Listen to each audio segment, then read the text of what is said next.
नमस्कार, स्वागत है आपका हमारे YouTube channel doctor Mukesh Nautiyal पे। तो जैसा आपको पता है कि क्या था, मैं आपको क्लास 9th का क्या करा रहा था, मैथ। ये है क्लास 9th मैथ। मैथ का मतलब है मेंटल एप्टीट्यूड टेस्ट का जो पेपर है 2024-25 मुख्यमंत्री मेधावी छात्रवृत्ति योजना का, ठीक है ना। तो जैसा आपको पता है, इसके मैंने पार्ट 1, पार्ट 2 और ये पार्ट 3 है ना। पार्ट 1 में सब्जेक्ट वाला कराया था, पार्ट 2 में सब्जेक्ट के 40 क्वेश्चन थे और शायद 10 क्वेश्चन मैथ के थे, 10 क्वेश्चन मैथ के थे। अब ये पार्ट 3 है, तो इसमें मैथ के 11 से करा रहा हूँ मैं, क्वेश्चन नंबर 11 से, है ना। ध्यान से देख लो आप लोग। तो इसमें क्या है, 11 क्वेश्चन से हम देखेंगे कि किस टाइप के क्वेश्चंस, मतलब बेसिकली मेंटल एप्टीट्यूड टेस्ट है, रीजनिंग है ये। और मैंने हमेशा माना है कि रीजनिंग अगर आप लोग सही करते हैं तो आपको ज़्यादा दिक्कत नहीं आती है ना। अब देखो, सिंपल सा दे रखा है इन्होंने कि 12 में 3 जोड़ा तो 15, 15 में 3 जोड़ा 18, 18 में 3 जोड़ेंगे 21, और 21 में 3 जोड़ेंगे तो कितना आ जाएगा आपका आंसर, 24 आ जाएगा, ठीक है ना। क्लियर है। अब देखो, अब थोड़ा समझना है। नेक्स्ट क्वेश्चन है 4A, फिर 12D और 28 का G कर दिया, 60 के साथ J, 124 के साथ M कर दिया।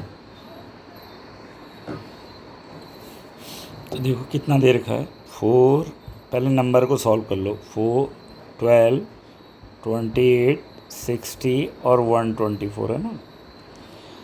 तो इसके बीच में कितने का गैप है, 8 का।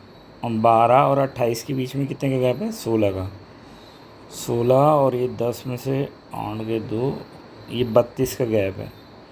यहाँ कितने का होगा, 64 का, 4, हाँ 64 का, ठीक है ना। तो सिंपल देखो, 4 और 12 के बीच में 8, 16, फिर 32, 64, तो अगले में कितना होगा, 128, कितना होगा, तो 124 में 128 ऐड कर दो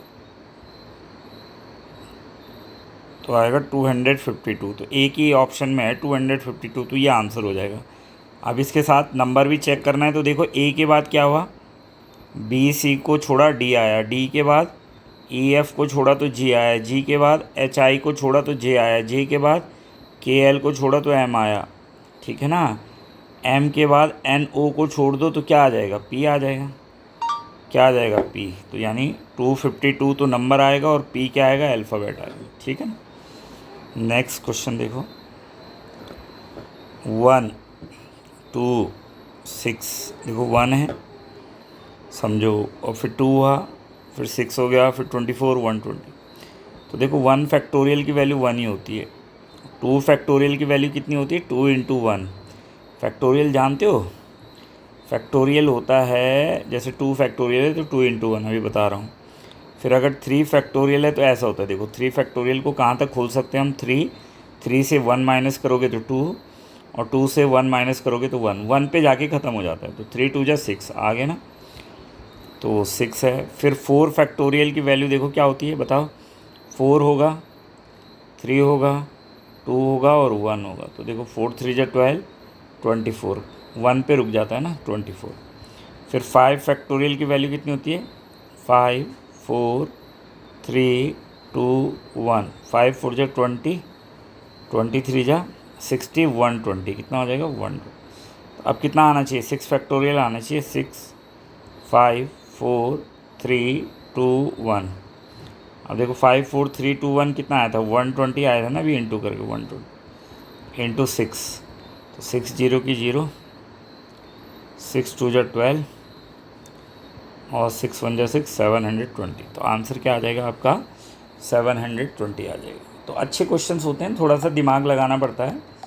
बेसिकली लोग कहते हैं ये मैथ्स का सब्जेक्ट है, पर मैथ्स क्या है, अपने आप में रीजनिंग एक सब्जेक्ट है। आप चाहे छोटे से एग्ज़ाम भी दोगे, चाहे बड़ा एग्ज़ाम दोगे, तो वहाँ रीजनिंग का एक पेपर होता ही होता है। तो अभी से अगर आप लोग इसकी प्रैक्टिस करेंगे तो मुझे लग रहा है कि आगे चलकर आप लोगों को प्रॉब्लम कम आएगी, और करना भी चाहिए। रीजनिंग सबको सीखने का क्या है, ज़रूरत है। अब इस क्वेश्चन को देखो, TSQNJ देखो वैसे मैं आपको बताऊं, पहले ना इंग्लिश कहीं पर अल्फ़ाबेट लिख लिया करो, उससे तुम्हें थोड़ा आसानी मिलेगी। क्यों मिलेगी आसानी? क्योंकि उससे वो हो जाता है क्या, मतलब आपको थोड़ी दिक्कत कम आएगी। जैसे ए थिकनेस कम करने के लिए 2 मिनट है, लिखा देखो ABCDEFGHIJK, पहले लिख के रख दिया करो LMNOPQRSTUVWXY और Z, है ना। ये देखो सिंपल सा है। टी का S है, S के बाद Q है, Q के बाद N है और N के बाद J है। तो अगर आप देखें T से पहले S है ना, S के बाद क्या है, Q है, तो यानी एक ड्रॉप कर दिया। ये क्या कर दिया आपने, ड्रॉप। ये क्या कर दिया आपने, ड्रॉप कर दिया। और Q के बाद आप कहाँ गए, अरे Q के बाद आप गए N पर। कहाँ गए, N पर गए। तो कितने ड्रॉप करे आपने, यहाँ पर एक ड्रॉप हुआ, यहाँ 2 ड्रॉप कर दिया आपने, ड्रॉप कर दिए। N के बाद आप गए J पर, तो कितने ड्रॉप करे, देखो N के बाद एक M ड्रॉप करा आपने, एक L ड्रॉप करा, यानी 3 ड्रॉप करे तो आप J पर पहुँचे। कहाँ पर पहुँचे, J पर। तो अब आप 4 ड्रॉप करो, ये ड्रॉप हो जाएगा, ये ड्रॉप हो जाएगा, ये ड्रॉप हो जाएगा, ये ड्रॉप हो जाएगा, तो आपका आंसर क्या आएगा, ई। ठीक है ना। अरे समझ गए, रीजनिंग सिंपल सी रीजनिंग है। ABCD लिखो, देखो टी के बाद एस है तो यानी कोई ड्रॉप नहीं है। एस के बाद क्या है, क्यू है, एस के बाद क्यू है तो बीच में एक को ड्रॉप कर दिया, आर को। फिर क्यू के बाद क्या है, एन है, एन के लिए कितने ड्रॉप करे, पी और ओ ड्रॉप हो गए ना, 2 ड्रॉप हो गए। और एन के बाद जे है तो कितने ड्रॉप हो गए, 1 2 3 ड्रॉप हो गए। तो अब 4 ड्रॉप होंगे, तो जे के बाद 4 ड्रॉप करो, 1 2 3 4, तो क्या आ जाएगा, ई आ जाएगा आंसर। ठीक, अब देखो इसकी रीजनिंग समझो ज़रा आप। ए के बाद क्या है, डी आया, ए के बाद बी सी डी, मतलब समझ रहे हो, यानी +3 करा आपने। देखो ना ABCD, यानी ए में जब +3 करे तो हम कहाँ पर पहुँचे, डी में पहुँचे। और फिर सी आ गया, यानी पहले +3 करा और फिर -1 कर दिया। अगर डी में से -1 कर दो तो आप कहाँ आ जाओगे, सी पर आ जाओगे। एक कम कर दो ना, एक कम कर दो, ठीक है ना। ए में +3 तो डी, और डी से फिर -1 तो सी। अब सी में +3 करो तो CDEF, तो कहाँ पहुँच रहे हैं, एफ पे पहुँच रहे हैं।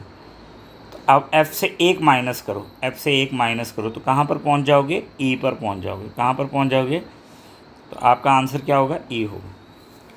अरे समझ में आ गया। फिर देखो ABCDEFGHI, यहीं तक ले लेते हैं।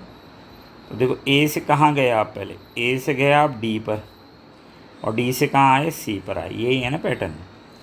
अरे ए से डी और डी से कहाँ गए, सी आए। अब आप देखो डी से कहाँ गए, डी से गए आप, डी से गए आप किस पर, सॉरी सी से, सी से कहाँ गए आप, देखो सी से कहाँ गए आप, एफ पे गए, यानी 1 2 3 आगे गए। तो पैटर्न के हिसाब से फिर एक पीछे आना है ना आपको, एक पीछे आना है, तो यानी यहीं खाली है तो ई पर आना है आपको। कहाँ पर आना है, ई पर आना है। ठीक है, नेक्स्ट देख लो, ये भी पेयरिंग है। अब ये है आपके पास, तो इसमें फिर किसकी ज़रूरत पड़ेगी आपको, इंग्लिश अल्फ़ाबेट की पड़ेगी। वैसे ऊपर लिखे हुए हमने, पर फिर लिख लो यहाँ पर क्या है। देखो सिंपल है ये भी क्वेश्चन। क्या कह रहा है, ए के बाद आप पहुँचे जी पर, जी के बाद पहुँचे एम पर, और एम के बाद कहाँ पहुँचना है ये आपको पता करना है। तो देखो ए के बाद B C D E F, यानी कितने, 1 2 3 4 5, कितने, ए के बाद आपने 5 छोड़े तो आप जी पर पहुँचे। अब जी के बाद आपको फिर कितने छोड़ने, देखो जी के बाद आप कितने छोड़ोगे, 1 2 3 4 5, हाँ ठीक है, 5 छोड़ा तो आप एम पे पहुँचे। एम के बाद 5 छोड़ दो, 1 2 3 4 5, तो कहाँ पर पहुँचोगे आप? एस पर। तो यानी एक यहाँ पर क्या है? एस है। अब हो क्या गया, इसमें भी एस है, इसमें भी एस है, ये दो तो गलत हो गए ना। अब एच और के में है लड़ाई, एच और के में है कि एच आएगा के आएगा। अब यहाँ से समझो, जेड का क्या बना? टी बना। जेड का क्या बना? टी। तो जेड से टी पहुँचने के लिए कितने छोड़ा? 1 2 3 4 5 ही छोड़ा ना। और टी से गए एन पर, तो 1 2 3 4 5 छोड़ा तो एन पे, तो एन से 5 छोड़ो ज़रा। 1 2 3 4 5 छोड़ो तो कहाँ पर पहुँचोगे? एच पर। तो क्या हो जाएगा? एच आना है दूसरा। क्या आना है? एच। तो आपका आंसर क्या हो जाएगा? एस एच हो जाएगा। क्या हो जाएगा आंसर? एस एच हो जाएगा। ठीक है ना। ये पिक्चर है, देख लो इसको कैसा है। 1 2 3 4 5 6 षटभुज है, उसके अंदर 2 गोले हैं। अब देखो यहाँ पर आके क्या करा, ये 6 भुजाओं से पंचभुज हो गया, पेंटागन हो गया। और ये जो 2 गोले हैं बाहर आ गए और एक अंदर काला गोला आ गया। फिर पेंटागन से देखो, इसमें 6 है, इसमें कितनी है? 5। अब कितनी हो गई? 4। तो अब कितनी आनी चाहिए? 3। तो 3 वाला होगा आंसर। तो ये वाला तो गलत ही है क्योंकि इसमें नहीं है ना। ये वाला भी गलत, इन दोनों में है लड़ाई। अरे देखो ना, 6 से 5 बनी, 5 से कितनी बन गई? 4। और 4 से कितनी बनेगी? कम होती जा रही ना। 6 में से 1 माइनस हुआ तो 5, 5 में से 4 हुआ 1, फिर कम होगा 1, तो ट्राइंगल। तो ट्राइंगल बनेगा, तो इन दोनों में ट्राइंगल बना है। अब यहाँ देखो पैटर्न समझो ज़रा, 2 थे, फिर ये 2 गोले बाहर आए और बीच में काला गोला हो गया। तो यहाँ ये 2 गोले बाहर जाएंगे, बीच में एक काला गोला आएगा, ये 2 गोले बाहर जाएंगे और बीच में काला आ जाएगा। ठीक है ना, सिंपल है। पिक्चर वाली रीजनिंग फिर भी आप पहचान लोगे, पिक्चर में थोड़ा पहचानना आसान होता है। ठीक है, इसको ट्राई करना आप, आपके लिए हैं ये 2 क्वेश्चन। सिंपल है, देखो ऊपर नीचे, ऊपर नीचे। अब क्या किया इसने? अब इसको नीचे कर दिया। देखो यहाँ ही ऊपर था, यहाँ ही नीचे कर दिया। इसको यहाँ ये नीचे था तो नीचे ही रहने दिया, और ये ऊपर था तो ऊपर ही रहने दिया, और नीचे था तो नीचे। अब इस वाले को ऊपर कर दिया,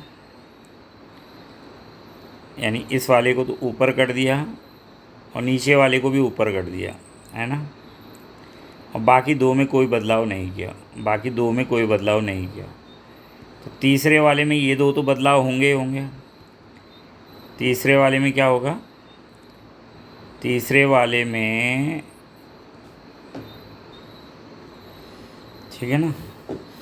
तो देखो ये नीचे हो गया, इनमें कोई चेंज नहीं हुआ, इनमें कोई चेंज नहीं हुआ। अब ये ऊपर करा और ये भी ऊपर हो गया, मतलब समझ रहे हो, ये ऊपर चला गया, ऊपर चला गया, और ये तो ऊपर ही था, ये ऊपर था और ये नीचे था। तो अब अगले वाले केस में क्या होगा? ये वाला नीचे आएगा, ये वाला नीचे आएगा, तो ये ऊपर है तो ये कैंसिल, ये इन दोनों में से आंसर, ये नीचे आएगा, ये वाला नीचे आएगा, ठीक है, ये वाला भी नीचे आएगा, ठीक है ना। ये क्या होगा? नीचे, और ये इसमें एक चीज़ और ध्यान, ठीक है। तो ये इसमें एरो अलग टाइप का है। अब आप देखो ये एरो अलग, तो ये होगा इसका आंसर कौन सा? सी वाला, ठीक है। अब ये भी है नेक्स्ट, तो इसको भी थोड़ा आप क्या करेंगे? स्टडी करेंगे चित्र को और देखेंगे कि क्या इसका आंसर हो सकता है, ठीक है ना। तो आप देखो कोई ज़्यादा मेहनत इसमें करने की ज़रूरत है नहीं आपको। पहले ये ऐसा है सेक्शन, फिर इसने ठीक इसको ऐसा कर दिया हैं, और फिर इसने मतलब पहले इसने 180 डिग्री में उल्टा घुमाया, फिर 90 डिग्री में उल्टा घुमाया। तो अब 180 डिग्री में नीचे आएगा, ये कहाँ आएगा?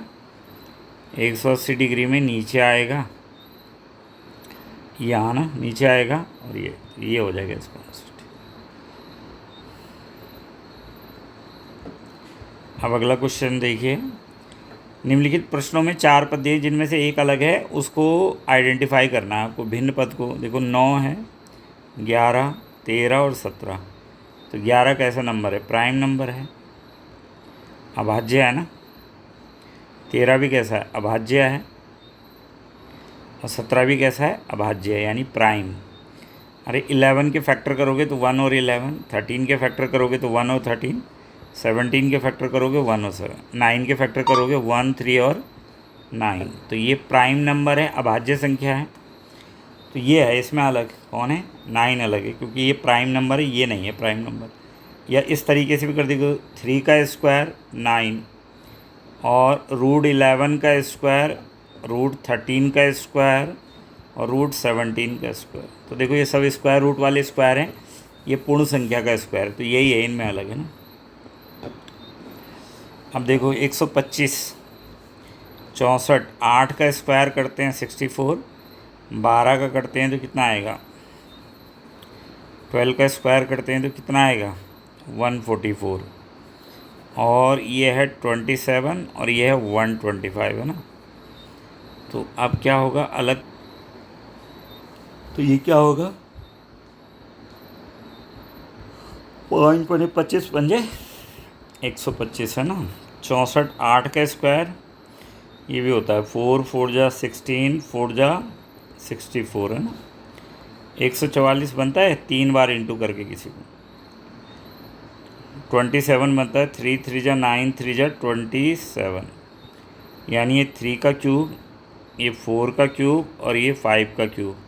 तो अगर ये 6 का क्यूब है, देखो ज़रा, 6 इंटू 6 इंटू 6, 36 इंटू 6, 6 6 जा 36, 3 6 18 किस 216। तो ये वाला अलग है इनमें, क्यों, क्योंकि ये 5 का क्यूब है, 4, ये 4 का है, 3 का, ये किसी का नहीं है क्यूब, ठीक है ना। नेक्स्ट है लेखक, उपन्यासकार, कवि और प्रकाशक है ना।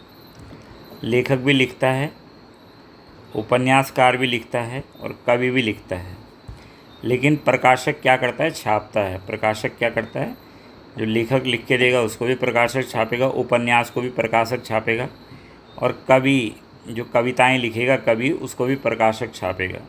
तो ये 3 लिखने वाले हैं और ये छापने वाला है, तो ये अलग है इनमें, ठीक है ना, प्रकाशक अलग है। देखो लोहा, पीतल, एल्यूमिनियम और जस्ता हैं। अब बताओ इनमें क्या अलग है, लोहा, पीतल, एल्यूमिनियम और जस्ता। अब देखो लोहा, पीतल, एल्यूमिनियम, जस्ता है ना। तो इसमें अलग कौन होगा, पीतल, क्योंकि पीतल क्या है, एक मिश्र धातु है। पीतल क्या है, मिश्र है। मिश्र मतलब मिक्स करके बनाई जाती है। लोहा प्योर है, एल्यूमिनियम प्योर है और जस्ता भी प्योर है। लेकिन जो पीतल है वो कॉम्बिनेशन है। पीतल जो है वो मिश्र धातु है। मिश्र मतलब कॉम्बिनेशन है, तो इसलिए यहाँ पर मेरे हिसाब से तो पीतल होना चाहिए ना। फिर भी आप लोग देख लेना, अगर किसी का अलग है कोई और, कोई रीजनिंग अच्छी होनी चाहिए। देखो विस्तृत, चौड़ा, हल्का, भारी, नन्हा, छोटा, बड़ा, विशाल। देखो नन्हा का छोटा विलोम शब्द है, हल्का का भारी विलोम शब्द है, विस्तृत का विस्तृत फैला हुआ और चौड़ा, विस्तृत भी फैला हुआ, चौड़ा, ये समानार्थी है ना। ये अपोजिट हो गया। ये सिनोनिमस, नन्हा, नन्हा, नन्हा मतलब छोटा बच्चा ना, तो ये भी सिनोनिमस हो गया। बड़ा, विशाल, ये भी सिनोनिमस। लेकिन हल्का का ठीक उल्टा है भारी, तो अलग कौन हो गया, ये अपोजिट है। बाकी ये सिनोनिमस है, ये भी और ये भी। अरे सिनोनिमस का मतलब समानार्थी शब्द है। विस्तृत को चौड़ा भी कह सकते हैं, नन्हे बच्चे को बोलते नहीं, छोटा सा बच्चा है, बड़े को विशाल भी कह सकते हो। लेकिन हल्का और भारी में कैसा संबंध है, उल्टा संबंध है, तो ये अलग लग रहा है, हल्का और भारी। अब नेक्स्ट क्वेश्चन है, CX GT EB BY CW AGDW है ना। तो अब देखो इनमें रीजनिंग छांटो आपकी, आपको कौन सी रीजनिंग अलग लग रही है, उसके हिसाब से आपका क्या हो जाएगा ये। अब देखो इसका पैटर्न। अब देखो C कौन सा शब्द है, थर्ड। X कौन सा है, X होता है इंग्लिश का अल्फ़ाबेट का 24। तो अगर इन दोनों को जोड़ते हैं हम तो कितना हो जाएगा, 27। G कौन से नंबर का होता है, G होता है 7 नंबर का। T कौन से नंबर का होता है, 20वें नंबर का। तो अगर इन दोनों को भी जोड़ेंगे तो कितना आएगा, 27, ठीक है ना। यहाँ देखो E कौन से नंबर का होता है, E होता है 5वें नंबर का। V कौन से नंबर का होता है, 22वें। तो ये भी 27 बन रहा है। वी कौन से नंबर का है, दूसरे नंबर का है। वाई कौन सा है, 25, तो 25 और 2 27, यहाँ भी ओके है। यहाँ देखो बी कौन से नंबर का है, 2, वाई कौन से नंबर का है, 25, तो दोनों को मिला रहे हैं तो 27। सी कौन से नंबर का है, 3, डब्लू कौन से नंबर का है, 23, तो अगर इनको ऐड कर रहे हैं तो 26 बन रहा है। तो देखो यहाँ इन दोनों में भी 27, इन दोनों में भी, इनमें 27, लेकिन यहाँ पर नहीं बनना, तो ये अलग होना चाहिए। फिर भी इसको चेक कर लो। देखो ए पहला है, जेड कौन सा है, 26, 27 हो रहा है पूरा। डी चौथा है और डब्लू कौन सा है, 23, तो 4 और 23 ये भी 27 हो रहा है। हाँ, तो ये है अलग। ऑड वन क्या हो जाएगा, ये हो जाएगा, ठीक है ना। ये क्या हो जाएगा आपका, ऑड वन हो जाएगा। नेक्स्ट देख लो।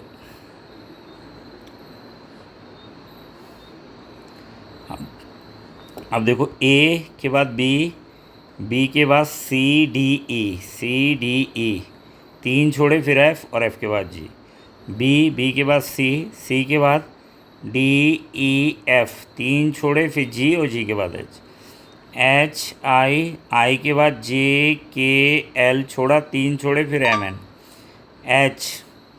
एच के बाद आई जे, एच के बाद क्या छोड़ा, आई जे। देखो 2 ही छोड़े और के आ गया, जबकि सब में 3 छोड़ रहे हैं ना हम, 3 छोड़ रहे हैं, लेकिन यहाँ 2। देखो एच के बाद आई और जे को ड्रॉप करा, के आ गया, जबकि हर जगह 3 ड्रॉप कर रहे थे, तो कौन है अलग, ये होगा अलग, है ना। इसको देखो जरा, ठीक है, इसको खुद ट्राई करना, आसानी लग रहा है। देखो थोड़ा क्लू दे देता हूँ।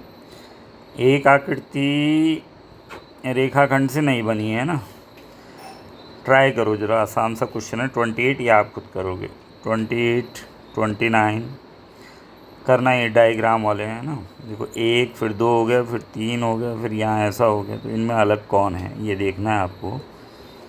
तो साफ दिख रहा है कि यहाँ पर एक पैटर्न को फॉलो कर रहा हो, 1 2 और 3 इसमें, लेकिन उसने क्या करा, 3 यहाँ भी रख दिए, 3 यहाँ भी रख दिए, तो ये अलग ही पैटर्न में जा रहा है ना, ठीक है। अब 30 क्वेश्चन है, देखो 4 15, 8 का 63, 7 का 50, 6 का 35, है ना। क्या कह रहा हूँ, देखो 4 का 15 हुआ। अब देखो इस क्वेश्चन को देखो, 4 का 15 हुआ, तो देखो 4 4 जा 16 -1, तो कितना आएगा 15। 8 8 जा 64 -1, तो कितना हो जाएगा 63। 7 7 जा 41, 7 7 जा 49 -1, तो कितना होगा 7 7 जा 49 -1, तो कितना होना चाहिए 48 होना चाहिए। 6 6 जा 36 -1, तो कितना होना चाहिए 35। तो ये ओके है, ये ओके है, ये ओके, लेकिन ये ओके नहीं हो रहा क्योंकि यहाँ 50 दे रखा, तो ऑड वन कौन हो गया, यही हो गया, ठीक है ना। नेक्स्ट क्वेश्चन देखो, दी गई श्रृंखला का अध्ययन कर प्रश्नों के उत्तर दीजिए। अब वो कह रहा है कितने 7 ऐसे जिनके ठीक पहले 9 और ठीक बाद में 6। अब आपको वो नंबर ढूंढने हैं, कितने 7 ऐसे ढूंढो जिनके ठीक पहले 9 है। तो ये है 7, ठीक पहले 9 नहीं है, तो ये वाला तो हो गया ख़त्म। 7 है, ठीक पहले 9 है और ठीक बाद में 6 है, ये 7 है ना। अरे इसके ठीक पहले 9 है, बाद में 6, चलो ये तो ओके हो गया, ठीक है। अब फिर आओ 7 पे आओ, ठीक पहले 9 है लेकिन बाद में 2 है, तो ये वाला 7 नहीं चाहिए हमको। ठीक पहले 9 है और बाद में 6 है, ठीक है, ये भी चाहिए। 7 है, ठीक पहले क्या होना, कुछ नहीं, तो 1 तो ये आ रहा, 1 2, तो कितने हैं 2 ही हो रहे, तो कितने हो रहे 2। उपरोक्त संख्या श्रृंखला में किन किन संख्याओं की आवृत्ति समान है। आवृत्ति का मतलब जानते हो, फ्रीक्वेंसी, मतलब कौन। तो आप इनका फ्रीक्वेंसी चार्ट बना लो। फ्रीक्वेंसी चार्ट बनाओगे तो फ्रीक्वेंसी चार्ट जानते हो ना, संख्याएं कौन कौन सी है। जैसे 2 है, 2 लिखो, 3 भी है, 4 भी है, 5 6, हाँ 6 है, 7 है, 8 है और 9 है शायद, है ना। अब 2 देखो कितनी बार रिपीट हुआ है, 2 कितनी बार रिपीट हुआ है, 1 2 3 बार, कितनी बार 3 बार, यानी 3 है इसकी फ्रीक्वेंसी। 3 की देखो, 1 3 की 1 3 की एक एक एक एक, एक ही बार है 3, 3 की फ्रीक्वेंसी क्या है? 1 है। 4 देखो, 1 2 2 2 2 2, देख लेना मेरी आँखें धोखा ना खा रही हो। 3 है ना। 5 का देखना ज़रा, 5 का, 5 कितनी बार है देखो, 5 5। देखो मैंने ये फ्रीक्वेंसी चार्ट बना दिया। 2 कितनी बार है? 3 बार, 3 है 1 बार, 4 है 3 बार, 5 है 2, 6 है 2, 7 है 5, 8 है 2, 9 है 4। अब वो कह रहा है किस किस की फ्रीक्वेंसी समान है। तो देखो 5 की, 6 की और 8 की, इन तीनों की फ्रीक्वेंसी कितनी है? 2 2 है। इनकी फ्रीक्वेंसी कितनी है? 2 2 है। तो 8 6 और 5, इनकी फ्रीक्वेंसी कितनी है? 2 2 है ना। नेक्स्ट है, दी गई श्रृंखला में एकांतर संख्याओं के कितने जोड़े ऐसे हैं जिनके मध्य 2 का अंतर है। दी गई श्रृंखला में, जो श्रृंखला दे रखी है, ये दी गई श्रृंखला के मध्य में, दी गई श्रृंखला में एकांतर संख्याओं के, in the given number series how many pairs of alternate number, ठीक है ना, alternate number have difference of 2। तो अब आपको पेयर ढूंढने भाई। अल्टरनेट जानते हो ना, किसे कहते हैं? Alternate number. अब देखो ये क्वेश्चन थोड़ा अच्छा है। दिए गए संख्या श्रृंखला में एकांतर संख्याओं के कितने जोड़े ऐसे हैं जिनके मध्य 2 का अंतर है, यानी alternate number have difference of 2। तो अब ध्यान से समझना कि इसमें डाउट मत खाना। जैसे अल्टरनेट का मतलब यहाँ पर ऐसा है ना, जैसे 1 है तो उसके बाद 1 छोड़ दिया फिर अगला, तो पहला पेयर बनेगा 6 और 1 का। पहला पेयर किसका बनेगा? अल्टरनेट का मतलब होता है 1 के बाद छोड़ना। जैसे अरे 1 है तो 1 के बाद 2 को छोड़ दिया फिर 3, तो ये 1 और 3 अल्टरनेट नंबर है। 3 के बाद 4 को छोड़ दिया 5, तो 3 और 5 अल्टरनेट नंबर है। 5 के बाद 6 को छोड़ दिया 7, तो 5 और 7 अल्टरनेट नंबर है। लेकिन यहाँ पर क्या है, ये जैसे ये और ये है अल्टरनेट 6 और 1, तो इनका डिफरेंस देखेंगे तो कितना आएगा? 5 आएगा। फिर दूसरा अल्टरनेट नंबर क्या हो गया? 4 और 2, तो 4 और 2 का डिफरेंस देखेंगे तो कितना आएगा? 2 आएगा। फिर अगला अल्टरनेट कितना आएगा? 1 और 2, 1 और 2 का डिफरेंस तो कितना आएगा? 1 आएगा, ठीक है। फिर 1 और 2 के बाद क्या होगा? 2 और 8, 2 और 8 का डिफरेंस कितना आएगा? 6। फिर कितना है? 2 और 7, 2 और 7 का डिफरेंस कितना है? 5। 8 और 4, 8 और 4 का डिफरेंस है 4। 7 और 2, 7 और 2 का डिफरेंस है 5। 4 और 1, 4 और 1 का डिफरेंस है 3। 2 और 5 का डिफरेंस है 3। फिर है 1 और 3, 1 और 3, 1 और 3, तो 1 और 3 का डिफरेंस है 2। फिर है 5 8, तो 5 8 का डिफरेंस है 3, 3 है 6, उनका डिफरेंस है 3, ठीक है ना। तो बेसिकली यहाँ पर क्या है, ये 2 पेयर बनेंगे जिनका डिफरेंस 2 आ रहा है, एक ये और एक ये। तो आंसर कितना हो जाएगा इसका? 2। आगे इसमें डाउट मत खाना, डाउट मत करना। मतलब in the given number series how many pair of alternate number have difference of 2, यानी नंबर यही लेने हैं, इनको अल्टरनेट करो। जैसे जैसे पहला नंबर ये ले लिया और ये दूसरा ले लिया, तो ये अल्टरनेट हो गए।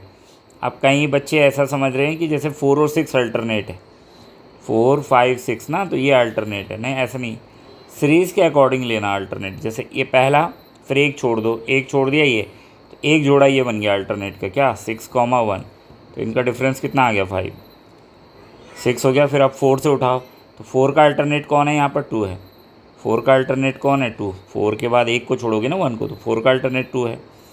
फिर 1 को उठाओ, 1 का अल्टरनेट कौन है? 2 ही है, क्योंकि 1 के बाद 2 है और फिर 2 है, तो 1 का अल्टरनेट कौन है? 2 है, तो 1 आएगा। फिर 2 का अल्टरनेट, 2 को छोड़ दो 8, तो 2 और 8 का डिफरेंस तो आपको पता है 6 आएगा। फिर इस 2 का 7, तो 5 आएगा। फिर 8 का 4 है, 4 आएगा। 7 का 2 है, 5 आएगा। 2 का 5 है, 4 का 1 है, तो ऐसे करके 2 पेयर बनेंगे, ठीक है ना। नेक्स्ट क्वेश्चन है, अब वो कह रहे हैं ए और बी 2 भाई हैं, सी बी की बहन है। ये ए और बी जो हैं भाई हैं। अब ये सी जो है इसकी बहन है, इसकी क्या है? बहन है। सी जो है इसकी बहन है, और डी ई की बहन है। अभी कोई डी है, ये ई की बहन है, क्या है, बहिन है। ई ए का पुत्र है। अब जो ये ई है ये इस ए का पुत्र है। ई जो है वो ए का पुत्र है। तो डी का चाचा कौन है? अब ये कह रहा है डी का चाचा कौन है।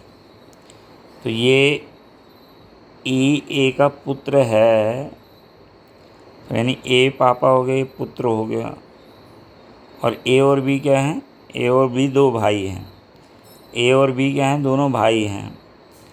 तो भैया अगर ये बाप है और ये बेटा है तो बी चाचा हो गया ना। अरे बी चाचा नहीं हो गया, क्योंकि ए और बी तो क्या है? दो भाई है ना। ए ये बुआ है, सी बुआ है, ए और बी भाई हैं, ये इसका पुत्र है। तो ई का चाचा पूछ रहा हो, डी का चाचा पूछ रहा है ना। तो डी मतलब डी किसका भाई है? ई का है। तो जो ई का चाचा होगा वही तो डी का भी चाचा होगा। तो डी का चाचा कौन होगा? बी होगा, क्योंकि ई का पिताजी ए है तो डी का पिताजी भी ए ही हो गया, और ए का भाई है बी, तो डी का चाचा कौन हो गया? बी हो। संदीप की माता रेखा के पिता की इकलौती पुत्री है। रेखा के पति का संदीप से क्या संबंध है? करो इनको क्वेश्चनों को। क्यों? रीजनिंग के क्वेश्चन से जितने ज़्यादा करोगे उतना आपको क्या रहेगा? कॉन्फिडेंस रहेगा। देखो कितना हो गया, 31 मिनट हो गए। मैं सोच रहा था आज निपटा देता इसको पूरा, पर टाइम लगेगा इसमें, है ना। अभी कितने क्वेश्चन हैं? 40। ये देख लो, पेपर देख लो थोड़ा, काफ़ी बड़ा पेपर है। कितने कलाकार न खिलाड़ी हैं न डॉक्टर हैं, और बच्चों को तो करना ही है सारा पेपर। ये पेपर है, देख लो आप लोग, 100 क्वेश्चन है इसमें अभी।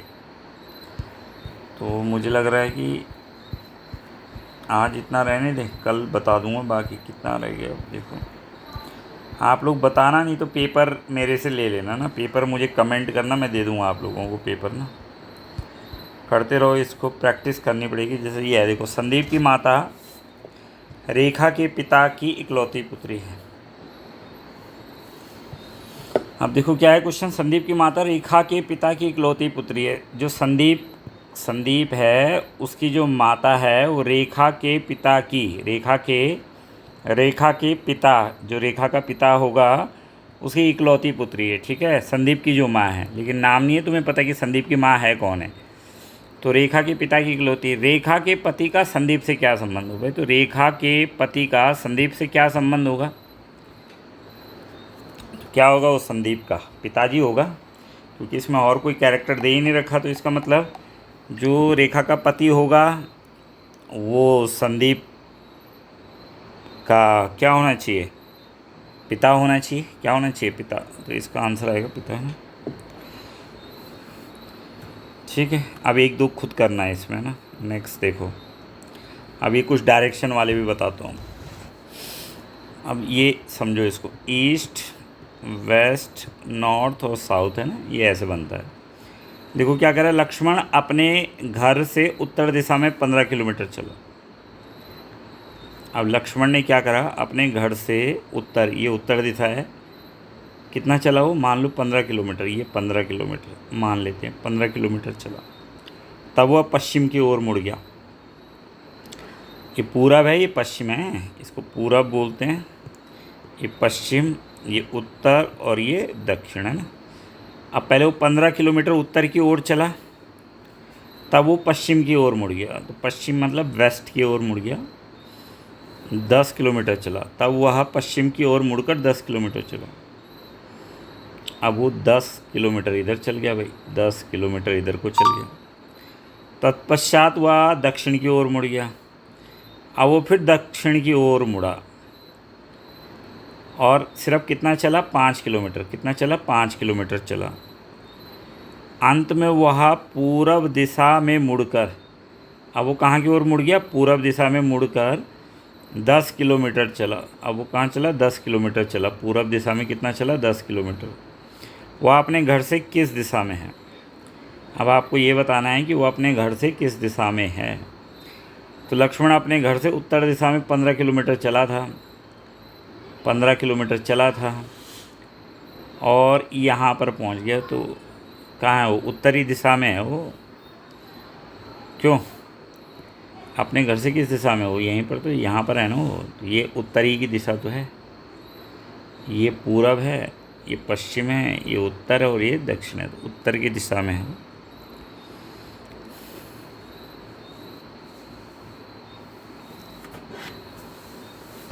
ये नेक्स्ट है। चलो आज इतना ही रहने देते हैं ना। 38 से आपको दूसरे वीडियो में करा देंगे। 30 बहुत ज़्यादा हो जाएंगे, तब आप लोगों को भी समझने में, और मेरा भी अभी दूसरी क्लास भी रहती है और थोड़ा और काम भी है। आधे घंटे का बहुत है वीडियो ना, कल करा देंगे 38 से। पर मैंने कहा था 3 पार्ट में ख़त्म कर दूंगा, पर अब चौथा पार्ट भी बनाना पड़ेगा। इसका पार्ट 4 है ना। और अभी मैंने 6 का पार्ट 1 बना दिया, तो उसमें पूरे 60 क्वेश्चन कर दिए। और उनका भी एक मैट का पेपर है, तो वो पार्ट 2 में निपटा दूंगा ना। वो तो आसानी है, ये थोड़ा सा है टाइम टेकिंग हो रहा है, तो कोई बात नहीं, आपको समझाना पड़ रहा है इसलिए टाइम लग रहा है। तो अब इसको मैं नेक्स्ट वीडियो में कवर करूँगा।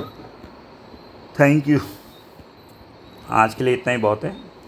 मिलते हैं फिर नेक्स्ट वीडियो में, इसके रिलेटेड है। ये सिर्फ आप लोगों के लिए बनाया, नहीं तो मैं करता नहीं। मेरा मैथ्स का चैनल है, मैथ्स पे विशेषकर फोकस रहता है। लेकिन ये क्योंकि कई स्कूल टीचर्स भी मेरे साथ जुड़े हुए हैं, तो कई लोगों की रिक्वेस्ट आई थी और कई बच्चों की भी रिक्वेस्ट आ गई कि सर मुख्यमंत्री मेधावी का आप हमें सिलेबस बताइए। तो मैंने कहा चलो मैं बता दूंगा। ठीक है, तो 38 हो गए, 100 क्वेश्चन है, तो अभी टाइम लगेगा। मेरे ख्याल से अगले में पूरा कर देंगे। अगला जो वीडियो बनाएंगे ना पार्ट 4, उसमें पूरा कर देंगे इसको। थैंक यू, धन्यवाद। और जिन्होंने वीडियो को लास्ट तक देखा है और चैनल को सब्सक्राइब कर लिया, उनका विशेष धन्यवाद। Thank you.